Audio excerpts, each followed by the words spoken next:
Hello दोस्तों, स्वागत करते हैं आपका हमारे YouTube चैनल तैयारी बूस्टर पर।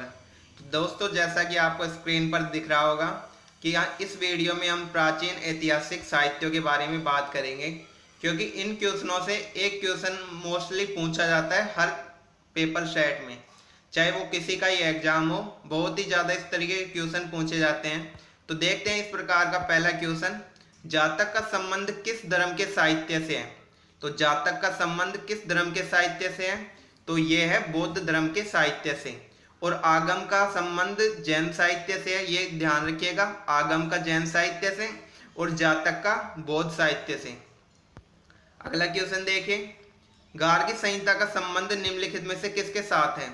तो गार्गी संहिता का संबंध किसके साथ है, कात्यायन के साथ। कात्यायन ने गार्गी संहिता लिखी थी। अगला क्वेश्चन देखिए, महाभाष्य किसके द्वारा लिखित ग्रंथ है। तो महाभाष्य किसके द्वारा लिखित ग्रंथ है, तो महाभाष्य द्वारा लिखित ग्रंथ कौन सा है। तो महाभाष्य ने कौन सा ग्रंथ लिखा है, तो अष्टाध्यायी जो ग्रंथ है वह महाभाष्य द्वारा लिखित है। अच्छी तरीके से इन क्वेश्चनों को देख लीजिएगा, आपके एग्जाम में बहुत ही ज्यादा पूछे जाते हैं। भारत पर होने वाले यवन आक्रमण का किस ग्रंथ में उल्लेख मिलता है। तो यवन आक्रमण का किस ग्रंथ में उल्लेख मिलता है, तो वो ग्रंथ है गार्गी संहिता। गार्गी संहिता में यवन आक्रमण का उल्लेख मिलता है। आप इस वीडियो को एक बार और देख लीजिएगा, जिससे आपके ये क्वेश्चन अच्छी तरीके से क्लियर हो जाएंगे। अगला क्वेश्चन है, निम्नलिखित में से किस ग्रंथ की तुलना मैकियावेली के प्रिंस से की जाती है। तो किस ग्रंथ की तुलना की जाती है, तो वो ग्रंथ है कौटिल्य का अर्थशास्त्र, जिसकी तुलना मैकियावेली के प्रिंस साहित्य से की जाती है।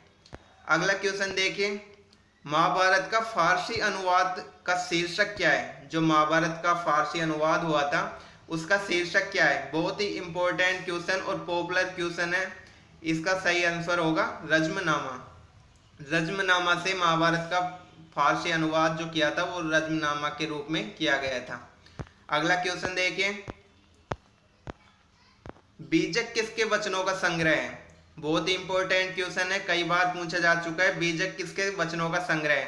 तो ये संग्रह है कबीर के वचनों का। अगला क्वेश्चन देखिए, पद्मावती कथा के लेखक कौन है। तो पद्मावती कथा के लेखक कौन है, दामोदर कवि, मुल्ला दाऊद, निराला या जायसी। तो इसका सही आंसर होगा जायसी। जो मलिक मोहम्मद जायसी, वो पद्मावती कथा के लेखक थे। अगला क्वेश्चन देखिए, जयदेव द्वारा लिखित कौन सा ग्रंथ है। तो जयदेव द्वारा लिखित ग्रंथ है गीत गोविंद। बहुत ही पॉपुलर क्वेश्चन है, जयदेव द्वारा लगभग हर एग्जाम में पूछा जाता है। अगला क्वेश्चन देखिए, पृथ्वीराज रासो के लेखक कौन है। तो पृथ्वीराज रासो के लेखक कौन है, तो इसका सही आंसर होगा चंद्रवरदाई। जो चंद्रवरदाई हैं जो पृथ्वीराज रासो के लेखक हैं। अगला क्वेश्चन देखिए, किरातार्जुनीयम किसकी कृति है। तो किरातार्जुनीयम किसकी कृति है, तो सही आंसर होगा भारवी। भारवी की ग्रंथ, जो भारवी द्वारा लिखित जो कृति है वह है किरातार्जुनीयम। अगला क्वेश्चन देखिए, गुलबदन बेगम द्वारा रचित पुस्तक कौन सी है। तो गुलबदन बेगम द्वारा रचित पुस्तक कौन सी है, बाबरनामा, हुमायूंनामा, अकबरनामा या तुगलकनामा। तो इसका सही आंसर हो जाएगा हुमायूंनामा। हुमायूंनामा गुलबदन बेगम द्वारा रचित पुस्तक है, जो कि हुमायूं की आत्मकथा है। अगला क्वेश्चन देखिए, पंच सिद्धांतिका के लेखक कौन है। तो पंच सिद्धांतिका के लेखक कौन है, दंडी, वराहमिहिर, माघ या विशाखा दत्त। तो इसका सही आंसर होगा वराहमिहिर। वराहमिहिर ने पंच सिद्धांतिका पुस्तक लिखी थी। अगला क्वेश्चन देखिए, राजतरंगिणी मूल रूप से किस भाषा में रचित है। तो इसमें गलती क्या होती है कि राजतरंगिणी हम जानते हैं कि भाई कश्मीर से, जो कश्मीर का इतिहास है उससे संबंधित है, तो हम डोंगरी जो भाषा है, जो कश्मीर की भाषा है वो लगा देते हैं। लेकिन इसका क्वेश्चन इसका ये आंसर जो डोंगरी है ये गलत हो जाता है। इसका सही आंसर होगा संस्कृत। ये संस्कृत भाषा में रचित पुस्तक थी। तो इस क्वेश्चन को अच्छी तरीके से ध्यान रखिएगा। रोमांटिक नाटक कादम्बरी के लेखक कौन है। तो सबको पता होगा ये, तो बाणभट्ट की कादम्बरी अच्छी तरीके से याद कर लीजिएगा। बाणभट्ट कादम्बरी पुस्तक जो बाणभट्ट द्वारा लिखित है। अगला क्वेश्चन देखिए, दारा शिकोह ने किस शीर्षक के अंतर्गत उपनिषदों का फारसी भाषा में अनुवाद करवाया। तो किस शीर्षक से करवाया था? तो वो करवाया था सिर-ए-अकबर से। ध्यान रखिएगा।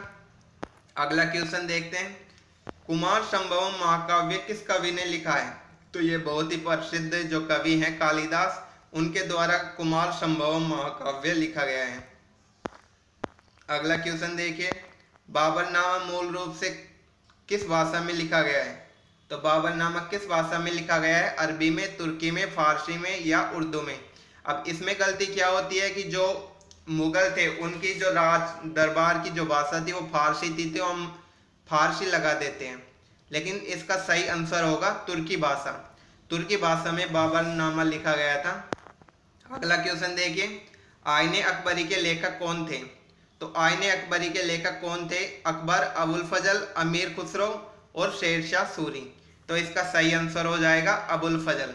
अबुल फजल जो हैं आईने अकबरी के लेखक थे। इस प्रकार आप देख सकते हैं, आप हमारे हमारा टेलीग्राम चैनल है उसको ज्वाइन कर सकते हैं।